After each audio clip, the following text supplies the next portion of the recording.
ফকিন্নির ভূত তুই যে নেত্রকোনা জেলায় আইসা বাইপাসে শোডাউন দেশ 2-4-5 জন মিললে আর মনে করস তোরা অনলাইনের বাঘ। আরে মান্দার পোতায় আমরা নেক্সট পরবর্তী প্রজন্ম অনলাইনের বাপ।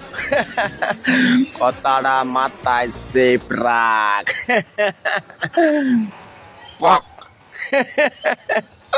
ফকিন্নির ভূত কারে মান্দার ফুলান কস হালিম কাকা তোর বাপের সমতুল্য ফজল বিল্লাল যে সমস্ত কন্টেন্ট ক্রিয়েটার হয়েছে যেগুলা বয়স দিয়ে হয়েছে রিফন যে কষ্ট করে কন্টেন্ট ক্রিয়েটার হয়েছে আলামিন যে কষ্ট করে কন্টেন্ট ক্রিয়েটার হয়েছে তোর মতো মুসার তুই এই যে একটা মুসারের জাত আস্থা মুসারের জাত এই কারণে তুই সম্মান দেওয়ার ভাষা বাড়াই আছস এই যে এই কথাটা কইছে এটা তুমি নেত্রকোনা টাউনের ভিতরে ভাই ট্যাং টুং ভাঙিয়ে কাঙ্কির ভুলাবে রাস্তা হুয়া তুই ভাই আমি কয়ে দিলাম।